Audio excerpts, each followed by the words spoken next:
Hello and welcome to the MMQB NFL podcast. I'm Conor here in New Jersey. That's Albert Breer in Massachusetts. And unlike Brandon Aiyuk, we decided to show up for work today, both of us at the same time, and talk about a huge weekend of games. I would argue that this was one of the biggest Sundays stacked on top of a couple of weeks prior to that, where we've had some major games. And again, I mean, I don't want to sound like a broken record, but I hate the way that the NFL schedules, but it's working because you are knocking out contenders. You're putting your thumb on the scale, and now you have all these teams that are like strangely relevant. And at the end of the season, for example, and we'll get to the Panthers, but like Bucks Panthers is going to be one of the biggest games of the year. They play twice in the next 3 weeks. It's insane. Yeah. And must be something to it. And there were, like, in the early window, one thing I appreciated was there were a few games that like shaped up to be blowouts that actually were blowouts that allowed you to focus on the more relevant games, which is always good, you know? Yeah. Like Bears Browns, there was no messing around there. Jaguars Jets over quick. Texans Cardinals, no drama. Ravens Bengals, that was okay for a little while, so it kind of allowed you to hone in on a couple of the closer games. And obviously we're going to get to, Bills Patriots and then, what happened in the Chargers Chiefs game. Yeah. I mean, I think that's where we start. So it's tough to combine these things. And so we'll kind of take them one by one. Right. And this was a fun weekend. There was a lot to talk about. But there's no mistaking the fact that Patrick Mahomes tore his ACL and Micah Parsons tore his ACL. And those are going to have major ramifications for the NFL and at least for Green Bay for the remainder of this season. We'll take Micah first because I think Patrick is a bigger conversation. But Micah is interesting because Jeff Hafley, as he should have, built an entire defense around him. Most of the time when a quarterback is lining up, the part of the issue is identifying where Micah Parsons is in the formation and trying to figure out what he's going to do. And he had some incredible run stuffs in this game. He's a great run defender. I mean, if it wasn't for Myles Garrett, this is your defensive player of the year, right? Even though I think Myles Garrett's probably going to run away with it at this point. Yeah, I mean, he's lived up to everything the Packers hoped he would be. For sure. And now you're in a position where you're kind of in a fight for your life here to stay afloat in the NFC playoffs. And I think Green Bay will be fine. I think they'll get in, but it's a matter of the reason that you traded for Micah Parsons in the first place, right? It's that ability for him to separate you from your opponent at the end of the game. And it has to be gutting because, Albert, you saw the come up that came with the trade. And we saw how good they played over the first 2 weeks of the season. And when your organization has that kind of faith in you and bestows this kind of player on you, the come down is just as hard when you lose a guy like that for the rest of the season. Yeah, and it really, it gave him obviously a spark at the beginning of the year. And I think over time, Jeff Hafley had gotten a better handle on how to use him and how to use the 10 players around him. And they were really playing well, defensively. And you look how it come together during the 4-game winning streak and how they were able to really put the brakes on really good offenses in Detroit and Chicago and really well conceived offenses, and then the week before those 2 games, they play the Vikings and they completely choked the Vikings out. And so this was a defense that was finding itself, with Micah Parsons as sort of a central piece to the whole thing. And then we talked about it last week and how deep and how balanced the Packers are, right? And I just feel like if you look across their roster, they're just good players everywhere. And it's like guys like Enagbari making a play to win the game last week, Keyshawn Nixon making a play to win the game last week. And, you look at how they can kind of come at you in waves that way, how deep the receiver room is. And, it looks like maybe they dodged a bullet on Christian Watson. That was a scary deal too, but with Matthew Golden now coming along, and it's just, it felt like we were starting to see where the Packers could go. You know what I mean? And now you take, I think, the guy, best player in the roster, right? Their best player out of the equation.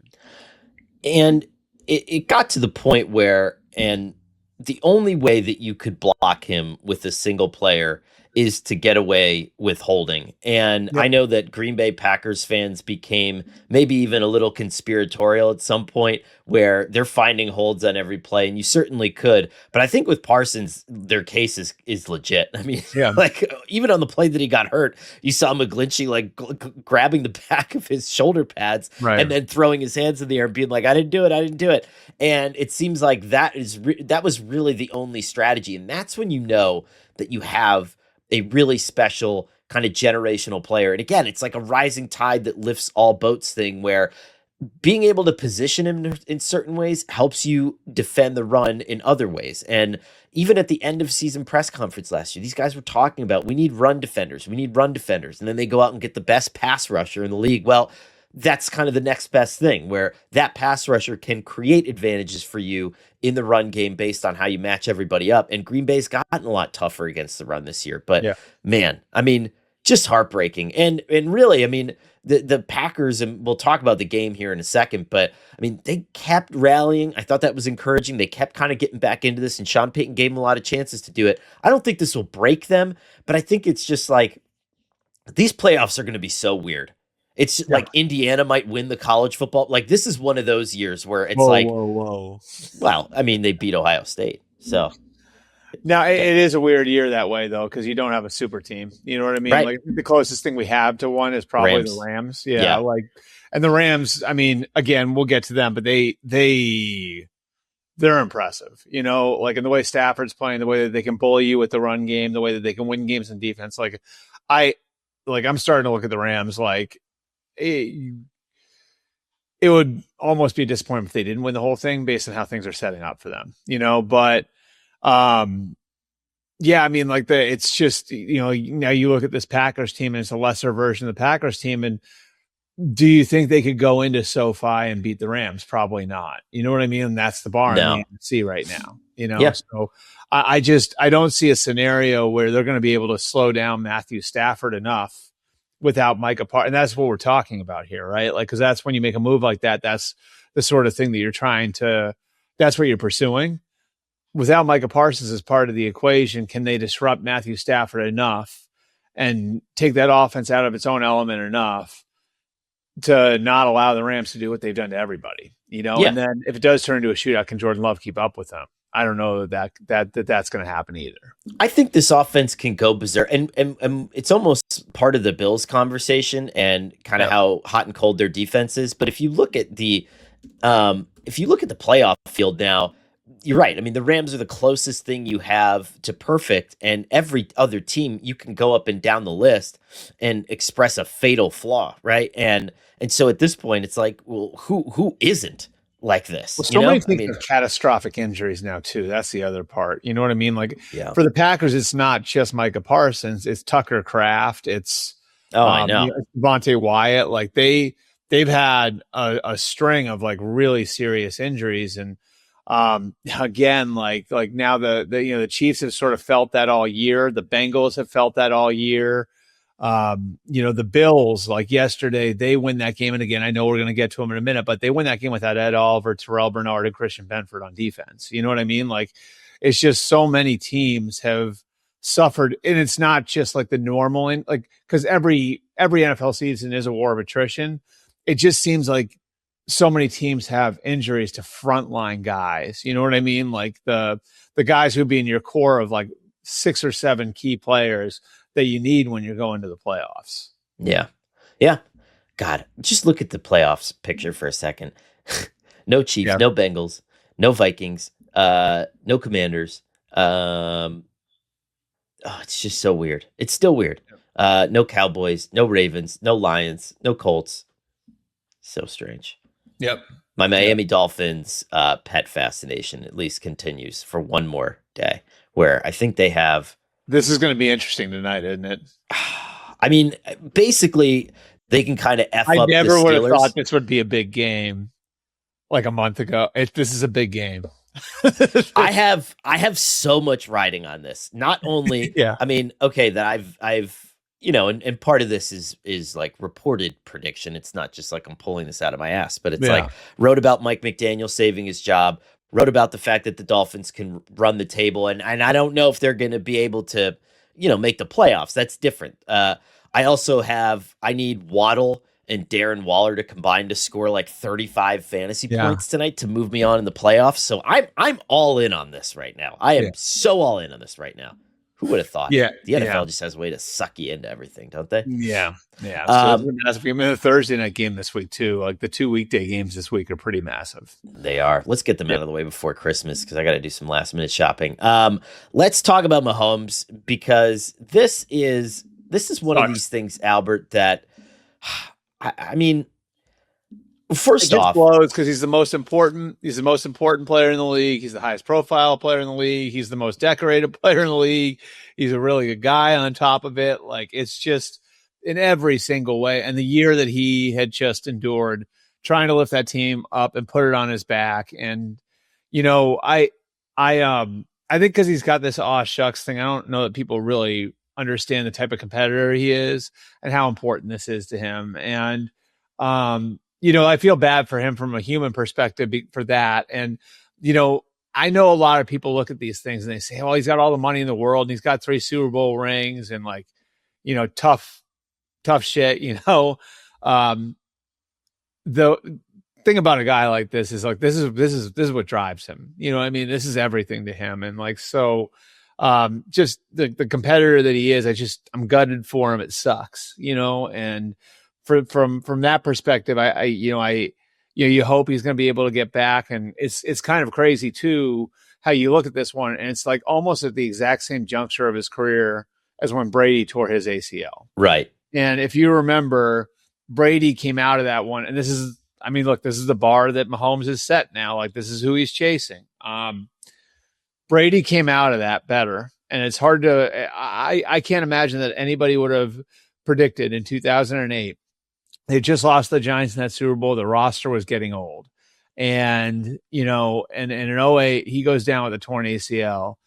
And I don't know that anybody would have predicted that, his second decade as an NFL quarterback would be better than the first, but it was. And so like, that's now, I think something for Mahomes to chase. Like, what's his second act now? And this is sort of the natural break. And I don't think it's crazy to think that there could be some things when he comes back that are significantly different. If not, things I think like he could walk back into a different sort of setup in Kansas City when they go back and evaluate some things. And I think over the next 2 years, they're probably going to be turning over the roster in a relatively significant way. So it's not just on Pat now, it's also on the Chiefs. Right. Hey, like we have our natural reset now. How are we going to reimagine and create the second act the way that the Patriots were able to create the second act for Brady? Guys, I have to tell you about Cash App. Scammers know the holidays are busy for everyone, which can make us all targets for scams. That's why Cash App builds in protection to help keep your money safe while you're checking off your shopping list. If you're about to send money to someone for a deal that's too good to be true and Cash App flags it as a potential scam, they'll warn you before you send the money. Cash App also gives you an extra layer of protection with features like Security Lock. You can require a PIN, a Face ID, or a fingerprint to unlock your account and move money, so even if someone gets a hold of your unlocked phone at a party, your money is right where you left it. Gift yourself some peace of mind this holiday season and download Cash App. For a limited time only, new Cash App customers can use our exclusive code to earn some additional cash. For real. Just download Cash App. Use your exclusive referral code SECURE10 in your profile. Send $5 to a friend within 14 days, and you'll get $10 dropped right into your account. Terms apply. That's money. That's Cash App. Cash App is a financial services platform, not a bank. Banking services provided by Cash App's bank partners. Prepaid debit cards issued by Sutton Bank, member FDIC. Promotions provided by Cash App, a Block Inc. brand. Visit cash.app/legal/podcast for full disclosures. Here's my thing, and you could tell me I'm insane, but this guy got so good so fast, and even more so than Brady, because I think Brady had. Well, Brady was seen as a game manager at the beginning, and people forget that. That was never Mahomes. Mahomes was the guy. Mahomes was the guy from the beginning, and at the time that Brady was hurt, okay, we still didn't really understand his place in the Patriots universe, probably like how good and how Yeah. important he was. Like I think that there was a lot of You mean when he this was is hurt? I, this is a lot of Belichick because they came out and they won 11 games at Matt Castle the next year, yeah, right? I would say we did have a better idea. I think like when everybody started to turn the corner on, like, no, this guy's like generationally good, was the year before he got hurt. When he threw for 50 touchdowns and they went Well, undefeated. but my point is, if you won 11 games without him, Yeah. right? And so I think that at least fortified, maybe I'm like, outside hey, like of this that is area, as much Bill as it is Tom. it's as It's much like, built as it is Tom, right? right. This is different because as good as a coach as Andy Reid is, I think we all understand that Mahomes is the rising tide that lifts the boats here. Yep. And there's an entire economy that's on his shoulders. There is a fan base that is at this stadium and is engaged specifically because of him and all the cool things that he can do. Mahomes is like the identity of half of that fan base. It's just being a Mahomes fan person. Yeah. This guy needs a rest. And sometimes when you're pursuing greatness blindly like this and just going all in all the time and putting all this work in, you got to take a step back. And sometimes it's a forced step back. But again, I don't want to be the one to psychoanalyze or put this on anybody, but like we are in such an age of burnout. Like listen to Joe Burrow talking in Cincinnati right now. And sometimes these years end up being some of the better years for quarterbacks where it's just like, I had a chance, my kids came with me and sat on the training table with me every day. I didn't have to wake up every morning with the weight of the entire city of, well, I guess it's Missouri and Kansas, right? I mean, I guess they both give a shit about it. Two states. Yeah. I didn't have to wake up every morning with that sitting on my chest. And maybe he will be ready for the start of the season, which is something else we should probably talk about here. But I just think that sometimes being forced to step back, being forced to sit down for a player this good can be valuable.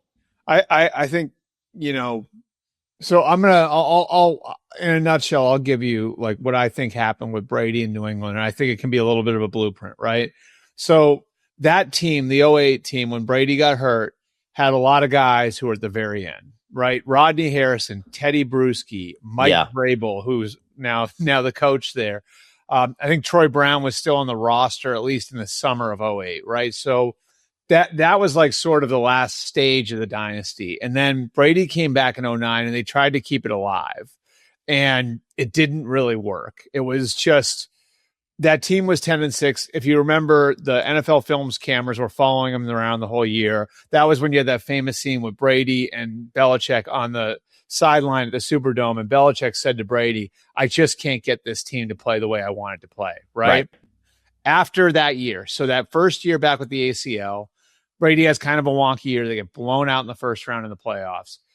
That offseason, Bill went in and he took down every vestige of the championships off the walls of Gillette Stadium and said, we're putting new stuff up here, right? And it's like one of those hokey coaching things. But I think it was instructive because that year in the draft, they wound up going in and getting Devin McCourty, Rob Gronkowski, and Aaron Hernandez.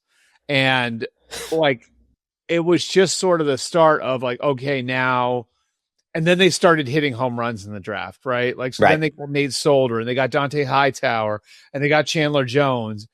And that's where the Chiefs are, I think. Like, like let's say Mahomes misses part of next year. Okay. Do we think Chris Jones and Travis Kelce, even if they are there next year, are going to be there in 27?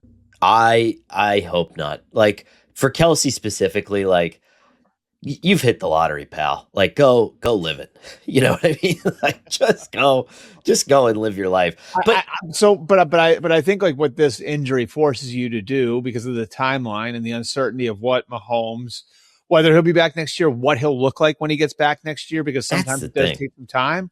Like you have to start to look at it like in that big picture sense. And it's like, okay, like not only 26, like who are we building around in 27? And so like it's got to be the younger guys, like okay, like George Karlaftis, Trent McDuffie, Nick Bolton are going to be the veteran players on the 2017. You know what I mean? Like Do you view Josh Simmons as your long-term left tackle? Is Rashee Rice going to get another contract? You have to ask all these questions. You know what I mean? Like, and I think like in a way, this can kind of create a scenario for the Chiefs where you now are forced to ask yourself questions that you probably should be asking anyway, instead of just kicking the can down the road and trying to compete with the group that you have, you know? Yeah. I'm sure Brett Veach and those guys have already started to do that anyway, but it forces you into that position where you have to do that. Right. And it's going to help. Like, you know, when the 49ers started bad under Kyle Shanahan those first 2 years, and whatever it was, Garoppolo won those last 5 games of the season, and then he got hurt that second year and they bottomed out, and it was whoever it was. Yeah. Oh God, what was the quarterback's name? Beathard, CJ Beathard, right? Yep. You got Nick Bosa out of it. And right now, Right. while the 2026 draft isn't going to be the 2027 draft, there's some good players. Like the Chiefs are What if picking you wind 12th. up with Carnell Tate from Ohio State? Right. Like the Chiefs You are know what picking I mean? 12th Like- right now. They're picking 12th. Right.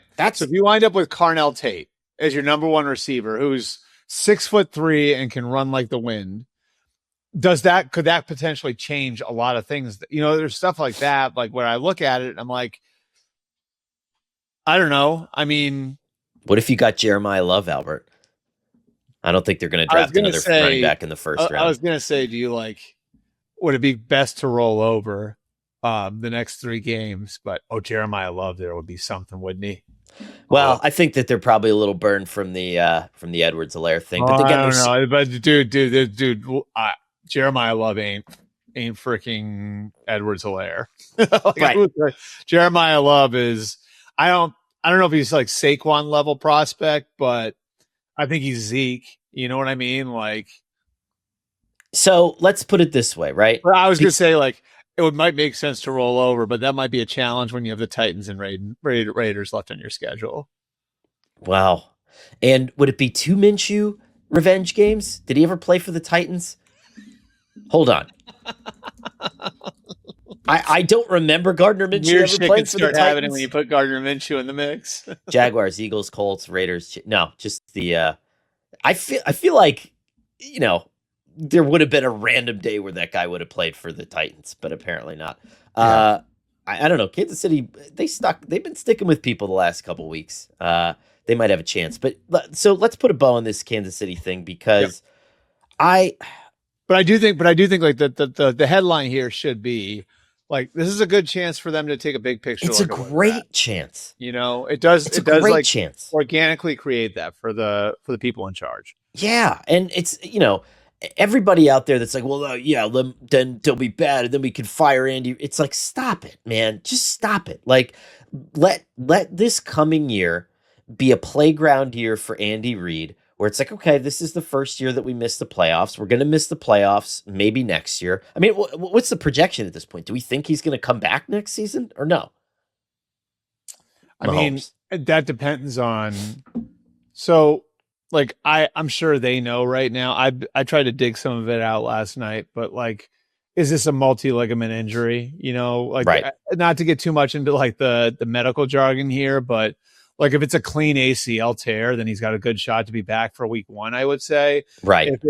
If it's like ACL, MCL, PCL, like, you know, like that, or if there's like if there's a meniscus damage, then, you know, you could be talking about something else, you know. And obviously, like, I think with the amount of damage that Mahomes has taken on over the course of his career, like, if you're the Chiefs, you're going to want to be very, very careful about the way you bring him back. And that's probably going to mean at some point, because again, of the competitor he is, that might mean there are points where you're going to have to be tough and say no to him. You know what I mean? Like, yes. And like, truly, because and we'll bring it back to Burrow with this. Like, look at what's going on over there.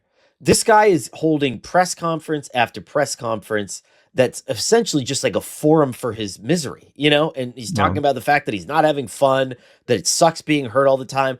Part of that is the need to get out of your own way, right? And to sit and to heal. And I think that everybody in Kansas City, go watch what happened to Russell Wilson. Yeah. right? And I'm not comparing Russell and Patrick directly, but I'm saying that they're similar So in the fact that they're at their best when they're extending plays. No? I agree. And I agree. compounding injuries Yeah. take away your opportunity to extend plays. I would say this, okay? And I think this is an important nuance. I think there are a lot of smart people with the Chiefs. And one person really high up there said to me, like once, that they really learned from what happened in New England with Brady. And the line I got from this guy was, there is no one here that is ever going to think that it's not because of Pat, because part of what seeped in New England was, well, maybe this isn't all because of Tom, Right. and that's what wound up fraying the relationship, where certain things were let to fester and get, and I could just tell you that this is a sort of situation in Kansas City where they have really tried to invest in that relationship. And again, like, because the environment's changed, right? Like, where quarterbacks do get traded in the middle of their careers now because they push their way out. I think Clark Hunt and Brett Veach and Andy Reid are very cognizant and on top of where Patrick is, and it can mean going out to lunch with him once a month and saying, "You all right, dude? Like, everything good?" But they really do. They really do. They really are aware. They are self-aware enough to know that he's the biggest piece. He's the most important piece, and they need to make sure that relationship is in a good place at all times. Before we get into the games, do we want to just I made a Brandon Aiyuk joke off the top, and just in case you haven't caught that, because sometimes when things happen in the late window, you're already kind of on to Sunday Night Football. Yeah. But Kyle Shanahan said after the game that he hasn't come to work in a month and they don't know where he is. I loved how So what I good. love about Kyle in those moments too is how matter of fact he is. Yeah. About Yeah. I don't know. I don't know. I haven't seen him in a month. Like, he was so matter of fact. Like, he's talking about, like, the janitor didn't show up for work, like, like, it's like, I like, so there is part of this that's like a little outrageous though, isn't there? I mean, the guy's making $24.9 million this year. Yeah. He tore his ACL last year. At some point, like, you have to show some sort of investment in the team. And I mean, obviously at this point they regret the contract. You know what I mean? Like, there's no question that they regret the contract. And I think it's pretty clear he's not going to be on the team next year. But good God, like, like, you're not showing up to work. You're making $25 million this year. Like, wouldn't you be a little concerned that they might come after your money? I would just show up. I don't know about you, dude, but I would just show up just to make sure my checks keep clearing. Oh, yeah. Like, if someone was like, in order to keep this 25 million, the bare minimum you have to do is just use your key card, get into the door. You can get a lot of these places I hear have like really nice coffee machines. I'm getting really into coffee. You can have a nice little French, what is it? A French press? Oh, are you at that stage of, I'm not French pressing. I don't know how to do any of that. Urban fatherhood where you're looking at fancy coffee machines. Yeah. I mean, we've had one for a little while. I'm not going to lie.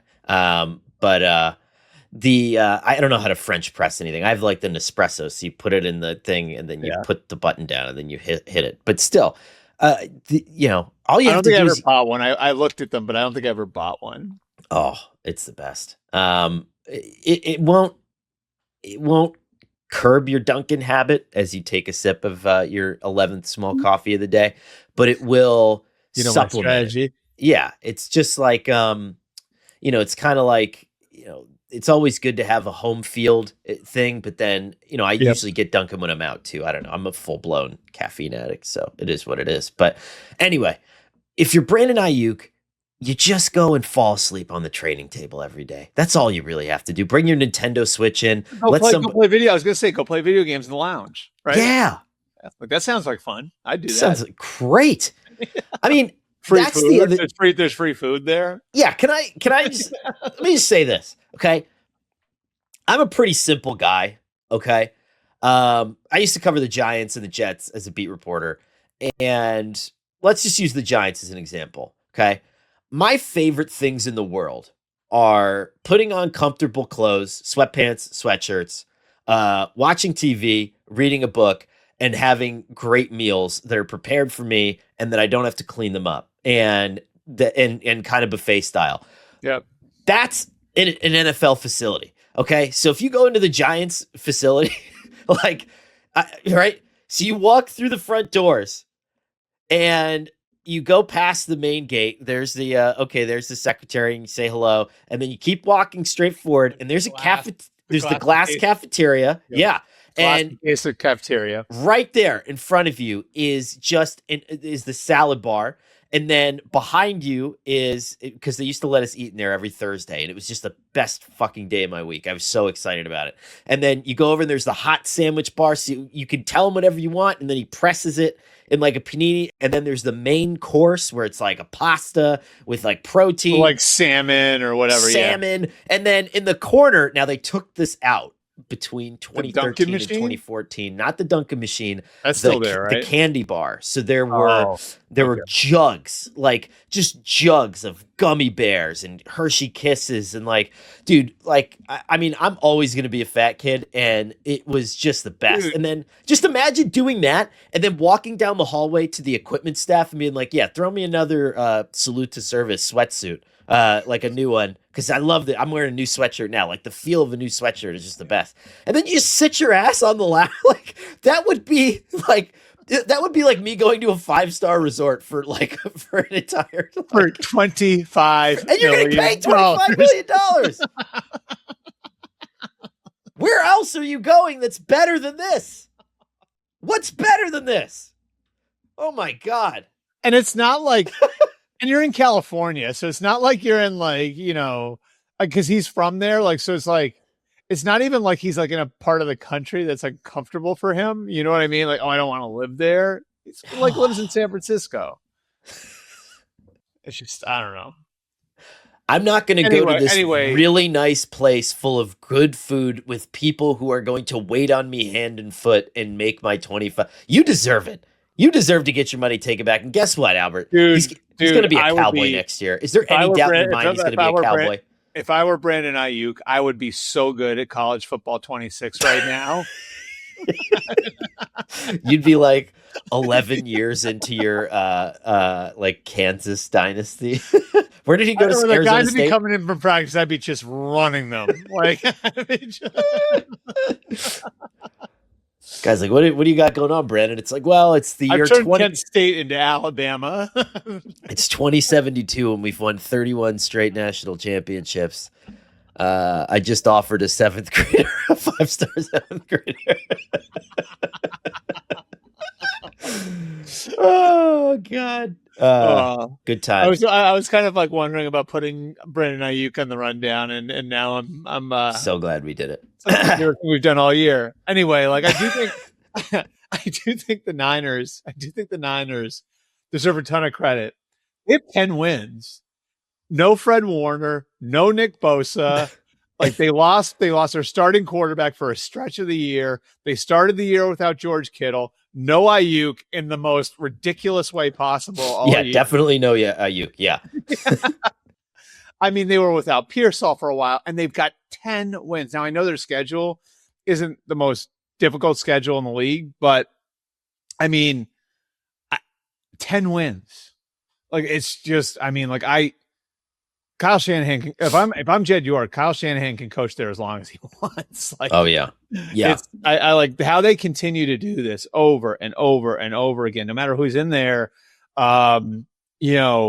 It's just amazing that these two guys that Kyle and Sean were hired into that division the same year, and how many franchises are just have bumbled around and fired 3 coaches since then. You know what I mean? Like, I just, yeah. The Niners, I don't know how far they go this year, but like just as far as like where they're going to be coming out of this, and as they're, guys like Warner and Bosa and Trent Williams age out, like you're getting a real life look at like how much you can trust the management team that you have to ensure that the next group of Niners has a chance to be every bit as good as this group has been.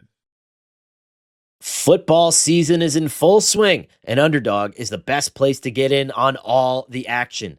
Playing on Underdog is easy. Just pick whether your favorite players will go higher or lower on stats like rushing yards, receptions, touchdowns, and more. Get your picks right, and you can win up to 5,000 times your cash. This week on Underdog, I'm looking at Caleb Williams and the revenge game against the Green Bay Packers, a huge divisional matchup. I think he'll go higher than 2 touchdowns. He's got to avenge that game and that missed touchdown, that interception in the end zone that ended it last time. Download the app today and use promo code MMQB to score $75 in bonus entries when you play your first $5. That's promo code MMQB. Underdog. Make picks. Win money. Must be 18 plus, 19 plus in Alabama and Nebraska, 19 plus in Colorado for some games, 21 plus in Arizona, Massachusetts, and Virginia, and present in a state where Underdog Fantasy operates. Terms apply. See assets.underdogfantasy.com/web/play and get terms _DFS_.html for details. Offer not valid in Maryland, Michigan, New Jersey, Ohio, and Pennsylvania. Concerned with your play? Call 1-800-GAMBLER or visit ncpgambling.org. In New York, call the 24/7 Hope line at 1-877-8-HOPE-NY or text HOPE-NY 467-369. All right, let's buzz through some of these games real quick, and then we'll dust it all up at the end with some of the stuff we missed. I want to start in Foxborough. I mean, what an awesome game! I feel like if I'm going to be complaint, like I needed a little bit more snow, like just to make it absolutely perfect. But it was like that slow snow. It was almost like a little too light to show up on TV. You know what I mean? Yeah, like it was needed, snowing, but like you needed certain camera angles to actually see the snow. You know what I mean? 100%. But the Bills came back in this one. They were down as much as 21-0. And I think my takeaway from this one, Albert, is that this is the first time that I saw the Bills keep their head in a situation like this and not just hand Josh Allen the ball. Now, Josh Allen was spectacular in this game. Don't get me wrong. But there's a difference between running your offense and maintaining your cool and getting support plays from the defense and not just running the ball over to Josh Allen and being like, fix this because we fucked it up, right? Yeah. And I think that's sometimes – I think Josh takes that on himself, and I think that's how the Bills get into trouble. Well, I would say a couple of things. Like I think, first of all, like, this Bills team's starting to get a real identity, right? Like in the way that they're finishing games now. And like I look at this is 4 and 5 weeks, right? The Bucks game, they close on a 23-6 run. They were down in all of these games. The Bucks game, they close on a 23-6 run. The Steelers game, they close on a 23-0 run. The Bengals game, they close on a 21-6 run. And then they close this one on a 35-7 run. Unbelievable. So they are finishing games like thoroughbreds right now. And though that's against like really good teams, that they're able to do this. And you're right. Like the interesting thing about this one is I think, I used in my column the Aqib Talib line, the Tom Curran, my buddy, our buddy Tom Curran used to have in his Twitter bio. You aware of that one? Oh yeah, for sure. So for those who don't know, I've got to pull it up now. But the Aqib Talib line is, hey Tom, by the way, you all right? Can I consult you? Can I drop the Patriots 2 spots in the power rankings? Yeah. Or you're going to write another fucking column about it? There you go. All right. I'll alert Tom to the 35-minute mark of this week's podcast. So here is the Aqib Talib line. People that dry hump stats to make a point probably prefer reading sheet music to hearing the song. Yep. Okay. If you didn't watch this game, you would look at Josh Allen and say he was under 200 yards passing. He was under 50 yards rushing. What's the big deal? He affected every play of this game. He affected the way the Patriots coached it. He affected the way that the Bills ran it. He gave the Bills belief to come back from the deficit they were facing. And this was almost like an epiphany to me. I think Stafford's probably the league MVP right now. And I got to figure out how I'm going to vote on that. Drake May certainly is entitled to a hiccup, and I think he's still in the race. But there's no one more important to their team than Josh Allen. 200%. And that's the bottom line. I don't think there's anything. I don't think I'm speaking out of school when I say that. Like, I'm not even sure it's like that close. You know what I mean? Like I look at their operation and the way that it was just that team was able to kind of keep its head down and adjust. And the reason why they're able to adjust in game and they're able to kind of work through things is because they know even if we fall behind, we're fine. Right. So what does that mean? So just talking to a couple people there, they told me Josh McDaniels did a really good job game planning them and got them on some stuff early in the game. And that was a huge part of the reason why they fell behind. A lot of trick plays from New England in that one too. Right. And so Josh McDaniels did a really good job. Having Josh Allen gave Bobby Babich and the defensive staff there a chance. Say, okay, don't panic. What do we need to do to adjust? And how do we adjust on the fly here? So first half to second half, the Patriots rushed for 177 yards in the first half. In the second half, the Patriots rushed for 69 yards, and 65 of them were on one play. So they rushed for 4 yards outside of that Travion Henderson touchdown run at the end. Drake May threw for 47 yards in the second half. Okay. Wow. All right. And then towards the end of the game, what is sticking with the game plan allowed them to do? Instead of panicking, right, they stuck with what they were doing. The run game started to work at the end of the game to the point where they were able to churn out a first down and finish the game in victory formation with the ball in their hands, right? Yeah. And I just think there's just this mentality that the Bills can have now because the best player on the planet is playing quarterback for them. And it's so interesting because now they'll be going into a playoff, into a bracket that doesn't have Patrick Mahomes in it, that doesn't have Joe Burrow in it, that might not have Lamar Jackson in it. This isn't the strongest team Josh Allen's ever had around him, but it's the weakest playoff field. But man, if the door isn't wide open for them now, weak in air quotes, I guess. And man, I look going into Denver and winning is going to be tough, and that's probably going to have to be part of the equation for Buffalo, right? They may not win their division still, they need help to win that division, even if they win out, but. He is such a monster. You know what I mean? And he just changes the way that the Bills coach the game and the Bills can manage their team through a game. And we've seen it over the last 5 games.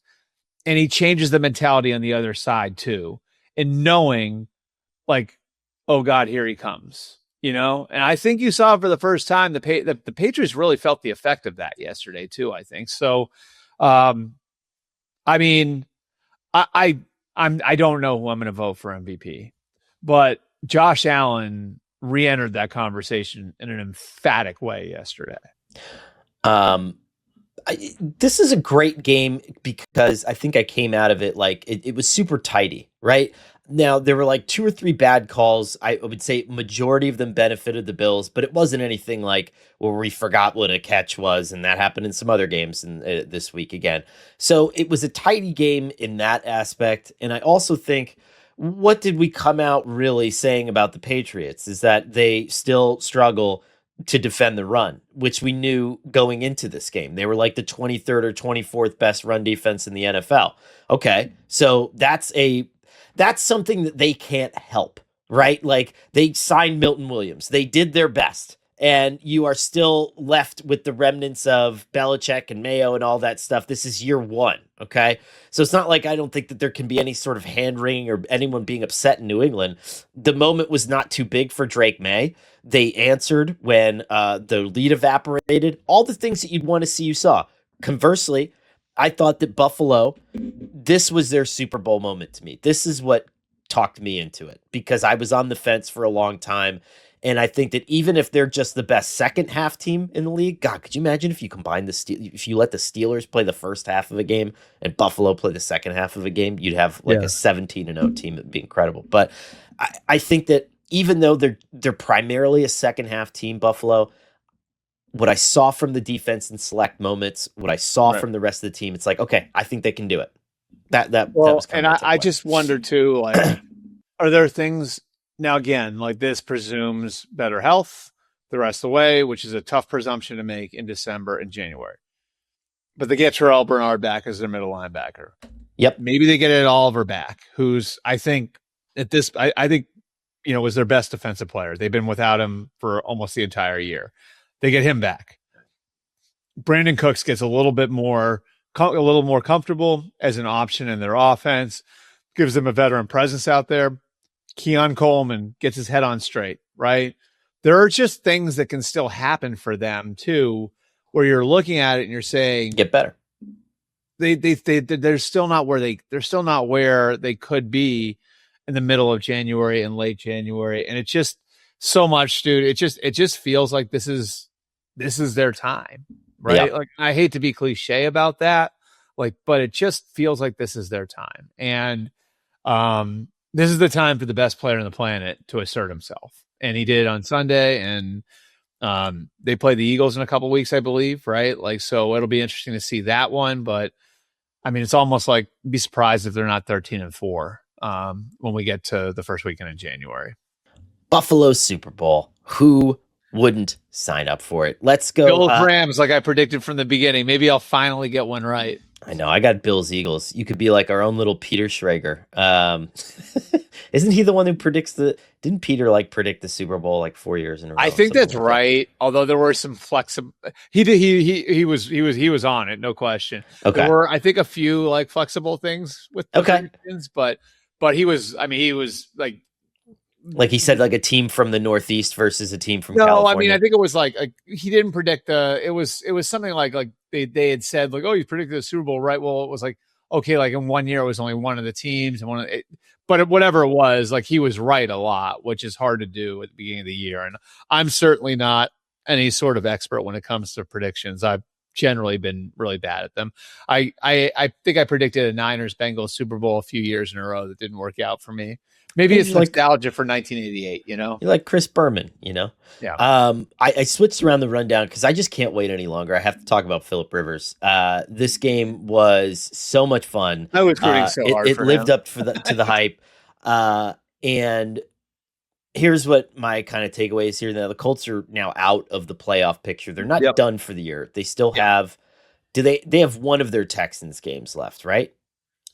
The Colts, that's the last game of the year. So, and Houston doesn't necessarily. Let me look at the Texans schedule real quick. The Texans play the Raiders on Sunday. So then they play at the Chargers on the Saturday after Christmas. Okay. Then they have the Colts. I don't know if I could talk myself into that, but I will say this: I don't think that Texans front's going to be a tough matchup for the Chargers. Yeah. I mean, I think that they could win out. I mean, I don't think that there's any question about it. But I think the Texans might be the best, the most complete team in the AFC. I know Stroud does look good, and we'll get to that in a minute. But I don't think Phillip Rivers can lead the Chargers to the playoffs, but I think that the energy that he brought, the experience that he brought, the tailwind that comes from your owner, who I really like, just continually going out and getting you options, that can get you into the playoffs. So if that makes sense, right? Because I think a rising tide lifts all boats in that. There's a kicker discussion to have here too, because we had a 60-yarder followed by a 56-yarder that were hit they were what 40-yarders used to be 10 years ago, at the end of this game. But the back shoulder throw that Phillip made at the end to Alec Pierce, I believe it was, right? To put them in field goal range was just one of those I said last week with Peyton Manning, right? How far ahead you have to be, when some of your physical traits escape you, and if you go back and you watch that throw, and to the naked eye it might not look like a lot, but pause it when he lets go of the ball, and the timing on that, and knowing where to put it after not playing football for 5 years is incredible. And I was so waiting to break down that throw if they had won that game. And obviously it didn't work out, Give the Seahawks credit too.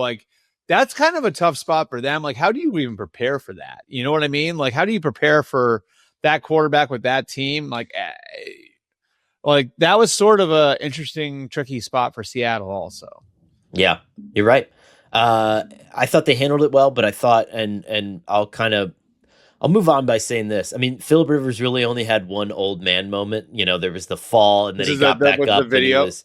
Oh, I was gonna say, was it the video pregame of him and then everybody posting it online and Oh no! I was just gonna say, he in the game he did like stumble, fall, get back up, and then get sacked or whatever. And I think that moment you're like just when you step on a Lego. yeah. And again, I mean, this is my life, so I'm looking at him and I'm being like, oh, I get it, man. I know exactly how you feel. But my big takeaway is that Indy's defense played so well. Yeah. And they put a lid on JSN, I think, until the end, and then it was just it's just so hard to keep that guy down for so long. Yeah, he's probably the toughest cover in the league right now. Like there's Yeah.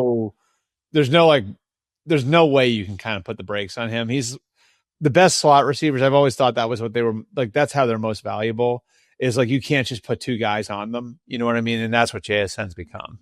Yeah. But I do wonder, and this is like a lingering question, we'll see next week. Did Indianapolis put enough on tape to kind of and we already know what bothers Sam Darnold and what works against Sam Darnold, but did they cover well enough? And did Lua Anarumo do a good enough job to show other teams that might have a little bit more horsepower? Like, okay, like if I can shut down is a strong word here. If I can keep JSN from ruining the game until the fourth quarter, what kind of advantages does that give me? How can I build a lead? My quarterback isn't Philip Rivers. I might be able to score some more points. Lions and Rams. What was your main takeaway from this one, Albert? That the Rams are a powerhouse. I mean, I like you had like Kyron Williams and now Blake Corum's starting to look like Kyron's twin. So they've got like two battering Rams at tailback. Those two run for I think 150 yards between the two of them. Matthew Stafford's like over 330 and like 130 quarterback rating. The defense is able to settle in and slow down the Lions, and the Lions are so explosive offensively with everything that they have, but they were able to kind of get their crap together. I don't know, like how do you beat the Rams right now? Yeah. I mean, I don't like I had Kyron Williams on the phone yesterday and I asked him about that and he's like, we can play any type of game you want. And I think that's really the kind of like the crux of it to me. Like that's what wins in the playoffs is like, you're going to run into a team. You're going to run into somebody in the playoffs that's going to make you play left-handed. Right. And it's going to be capable of taking away something that you do really, really well in an effort to make you uncomfortable. Can you react to that? The Rams can. And we saw it last night. No matter what it is. Yeah, we saw it last night where LA took away Detroit's running game. And when you take away Detroit's running game, it's like pulling a lace on a shoe and then the whole knot comes undone. Because if they can't run, then they can't do play pass. And if they can't do play pass, it's all, I mean, you see Ben Johnson kind of building it the same way in Chicago, right? It's complex, but it all centers around the need to run the football. And if Jahmyr Gibbs doesn't get going, thanks, by the way, first round of the fantasy playoffs, totally screwed. The rest of it doesn't work. And with the Rams, Stafford, my quarterback, so I'm good. I think I haven't even checked my score yet. So, but you saw the Rams, right, Albert? And it's like if you take away the run game, they can come out and they can punish teams in the air. And Matt Stafford can throw the ball 50 times, and it just doesn't make a difference. And God, they're so impressive. I don't know. With the Lions,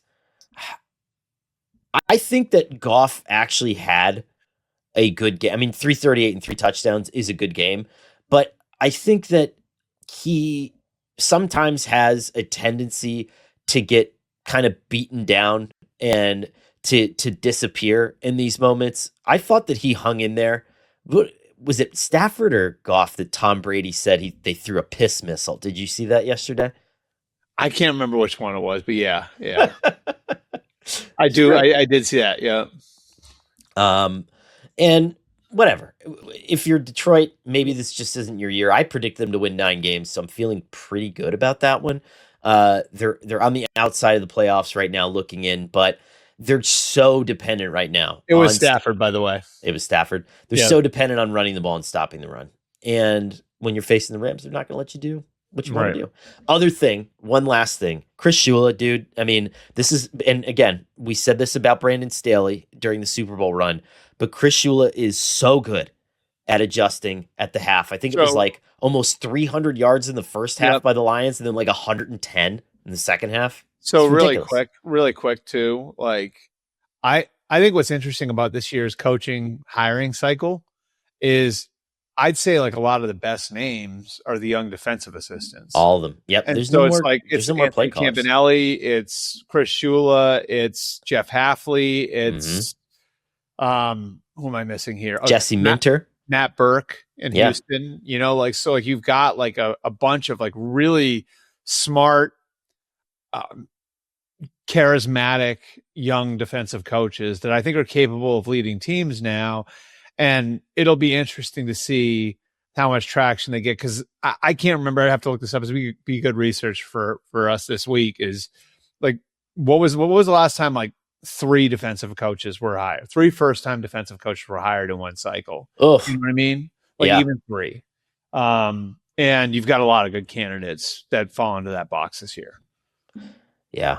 I mean, that, you know, I'm trying, you know, that's why I think that there's going to be a lot of goofiness, and we'll do, I think we talked about wanting to do a hot seat in a coaching episode on Wednesday. I think there's going to be a lot of, you know, does Kevin Stefanski just move locations? Do teams hold on to their guys because they're weary of going down that path? Right. I don't know, but it like Stefanski's like to me is like the everyone needs a fresh start guy. You know what I mean? Like, yeah.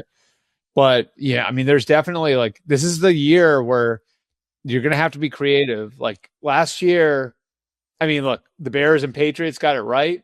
Those weren't creative hires. You know what I mean? Like, correct.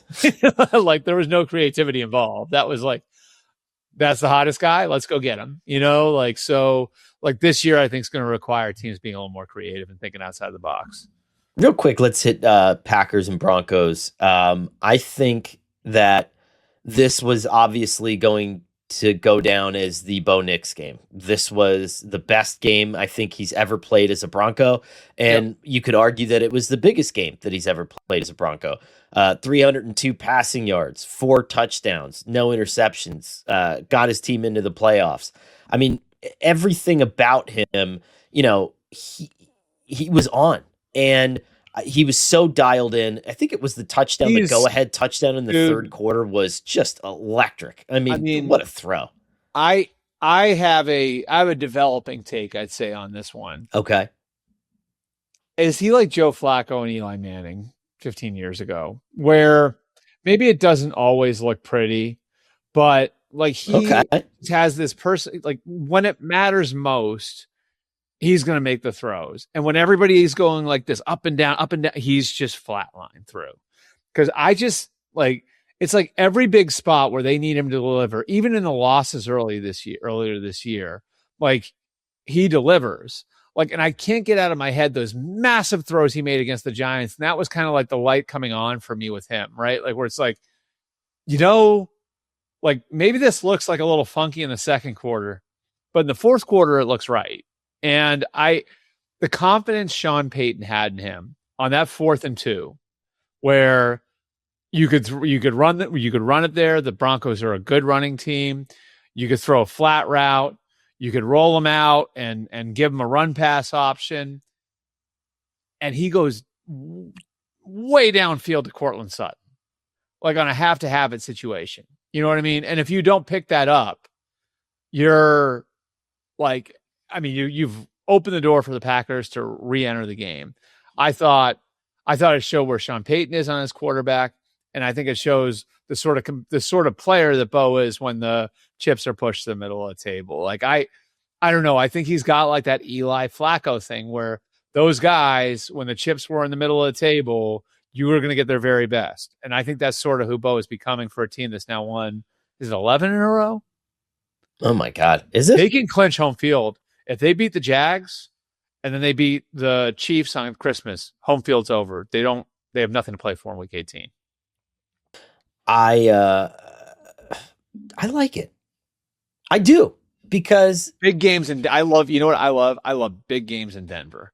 Like, I think it's such a cool environment. You've got the element of, like, there's so few stadiums left in the NFL where you have real home field advantage because they're so big and there are so many suites and everything's so corporate, and so is there with, with 3 clients or whatever. And like Denver. So I was actually curious to see if they would have that sort of advantage still after 10 years, because it's been 10 years since they've been playing these sorts of games there. But it sort of felt like that yesterday. And so I'm all for the idea of having, an AFC championship game in Denver, which, if the Broncos can win their next 2 games, then they'll be 1 win away from the AFC championship game being in Denver. I'm going for sushi on Pearl Street if that's the case. Love Denver. Big fan of Colorado. I did too, and I think it's better now that, because when you were a young sports writer, at least when I was, and there was always a pressure to go there and to eat a bunch of pot and or to smoke a bunch of it because you couldn't do it anywhere else. And I can't handle my weight, and so it always kind of ruined. Denver and Seattle were the 2. Yeah, and now I can just go enjoy Denver for Denver, and I think that's exciting. I'm very excited. I will tell you, as a runner, like, go run Wash Park. Hell yeah, Wash Park. Yep, yeah, that's what I'm talking about. With the minute we got left, Albert, what was your one thing, and I'll give you mine, from the rest of these games that stood out? I'm just gonna say, if Kellen Moore called that Tyler Shuck quarterback draw on purpose, knowing that they were going to draw a flag, he is a genius. That moment left me absolutely, like, just spellbound. I jumped in the air and screamed in my house. I was so happy. The Saints are hilarious. That's my lingering takeaway from that. My big takeaway is that the race for the first overall pick is heated, right? Woo! Heated. The Raiders go ahead and get shut out 31-0. The Browns get beat 31-3 by the Bears. The Giants lose 29-21. And you remember I think the Giants lost the first pick last year in pretty tragic fashion. So it's going to be a heated race for the number 1 overall pick, and maybe the right to draft Fernando Mendoza or trade the pick to somebody who will in a few months. So I'm keeping my eye on that one. If you're the Giants, just keep losing. I thought they had some fight in them in that game. That's just a bad roster. And I think that they're going to have some big thoughts, not only involved with the coach hire, but maybe who's supplying him with players. But we'll get to that on Wednesday. Hot seat episode. Very exciting. And in the meantime, enjoy Monday Night Football. I know I am. I'm having so much fun watching the Dolphins right now. And this is like my favorite little end of season thing. I know there's a lot going on, but the Dolphins have a special little place in my heart. So enjoy the Dolphins. Enjoy this show. Enjoy all that last minute Christmas shopping. In the Northeast, it's going to snow. Order your shit today. Don't worry about, you're not going to get stuff delivered Christmas Eve. Just get it now. Don't F around. Happy Hanukkah to those who celebrate. Go to the store. Today. Go to the store. Go to the store. Go to the store. And happy Hanukkah to those who celebrate. I believe starts tonight. So enjoy the festivities.